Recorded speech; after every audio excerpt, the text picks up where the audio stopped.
me gustaba mucho en la época de la adolescencia, me gustaba mucho pues las fiestas y andar parrandeando y bueno, todas las cosas que hacen los muchachos a esas edades. Pero fue una experiencia extraordinaria para mí esos 12 años en el colegio. Eh, y luego eso me dio, yo creo, las herramientas necesarias para poder sobrevivir en Estados Unidos. Todos los valores que los hermanos nos impartieron en aquellos tiempos resonaban bien y me fortalecieron en estos años difíciles en Estados Unidos. Ese era el taller donde vos estabas, me imagino, Juan. No, no, ese no era el taller donde yo estaba. Yo estudié en el Castella, llegué al tercer año de colegio poco a poco el Castella se convirtió en mi casa. Arnoldo Herrera, el gran mago del Castella, así lo llamo yo, se había dado cuenta que yo tenía una pasión especial hacia la escultura y me dio las llaves del colegio para que me quedara cuando los demás estudiantes se iban. Entonces, poco a poco el Creo colegio... que las muchachas de cocina te dejaban... Sí, sí, sí. Poco a poco se convirtió en mi casa. Yo dormía ahí, seguía trabajando cuando todos se iban a las 5 para sus casas. Yo me quedaba trabajando debajo de las escaleras del teatro porque no había espacio. Había un lugar que era 1,50 m por 1 metro. Yo ahí ponía mi tuca de madera y me quedaba trabajando. Entonces Arnoldo Herrera se dio cuenta y le pidió a las cocineras que me dejaran una olla de arroz y una olla de frijoles para poder comer en la noche. Fue mi casa, es decir, el Castella no fue solo el colegio, sino que fue la casa donde yo viví años fantásticos, años donde pasaba soñando. Ahí en el teatro se hacían representaciones de danza y esos ritmos caribeños que las compañeras y los compañeros de danza sonaban, para mí eran como un mantra que me estimulaba para seguir trabajando en la noche. Yo me quedaba ahí hasta las 11 de la noche y a veces dormía en las astillas debajo de las escaleras del colegio para poder el otro día bañarme y llegar a las lecciones por la mañana. Todos estos jóvenes que los admiran tanto, en una sociedad que hoy es demasiado acelerada, podrían pensar, ahora que escucho a Jorge, que todo fue muy fácil, ¿verdad? Pero no tal vez descubren que detrás de las historias de éxito de ustedes también hubo historias difíciles. ¿Cómo les transmitimos eso? ¿Qué fue lo que vivieron? ¿Cuáles fueron esas etapas difíciles de su vida? Y cómo, como decías vos, muy testarudos, ambos siguieron a pesar de... En mi caso, yo tuve épocas muy difíciles en el colegio, particularmente en la adolescencia.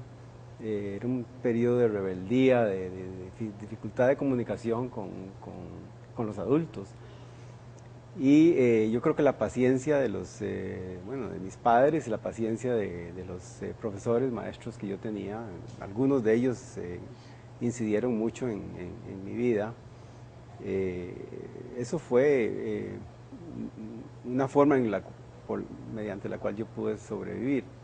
En los Estados Unidos también hubo periodos muy difíciles, particularmente al principio cuando acaba de llegar y no hablaba el inglés y no tenía plata y uno se siente con mal de patria y bueno, todas las cosas que ocurren al mismo tiempo.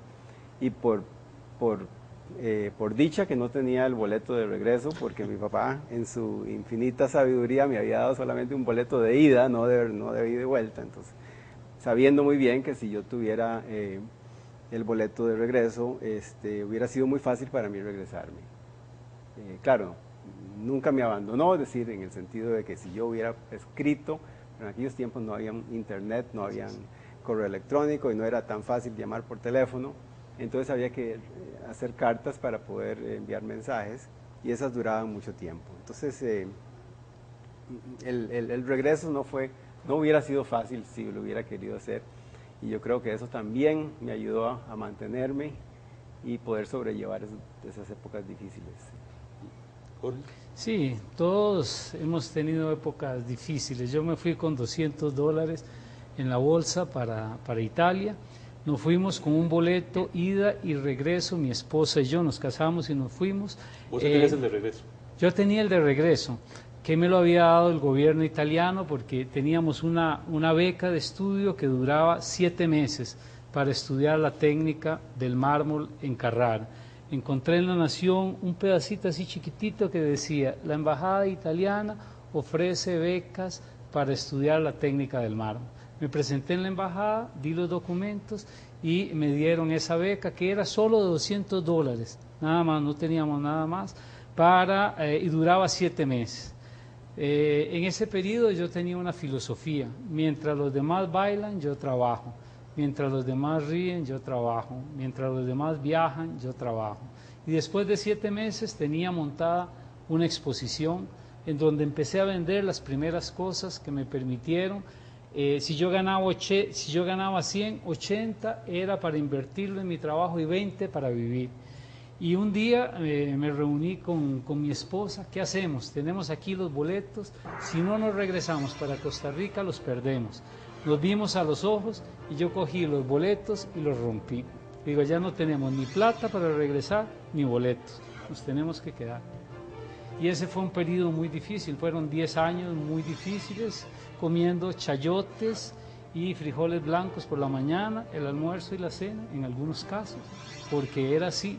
Es decir, habíamos escogido ese tipo de vida, y le agradezco a mi esposa que aguantó lo que había que aguantar, y con otra filosofía, que si vendíamos algo, 80% era para invertirlo y 20% para nosotros. Yo siempre le decía: usted tiene que tener fe, porque si no tienes fe no vamos a obtener lo que nosotros queremos. Mucha lucha, pero muy bello, porque encontré gente muy humana en Italia, que me abrieron las puertas, me ayudaron. Yo encontré una figura que se llamaba Ugo Luciani, el cual fue como mi padre.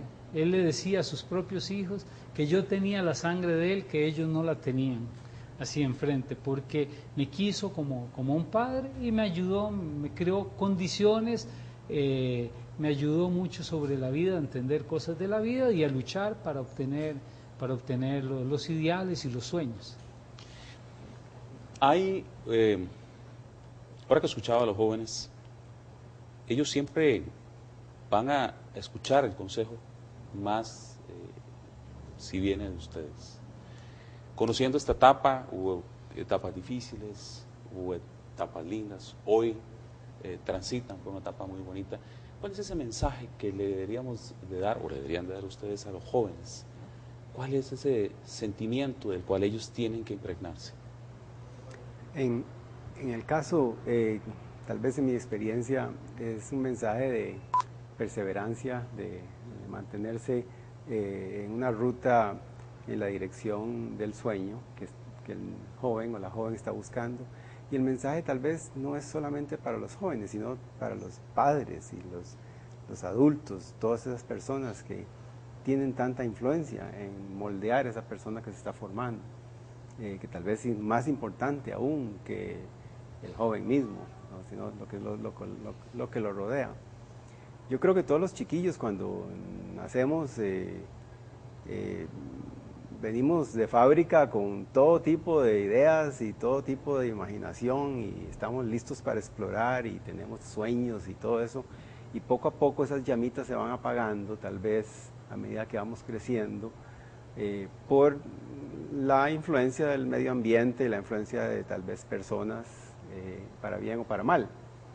Y es importante, yo creo, que los adultos que rodean a esa joven o a ese joven, que estén conscientes que esa llamita no la pueden apagar y no la deben apagar, más bien deben ayudar a que la llamita siga adelante, siga encendida. El resto del joven lo hace, no hay problema.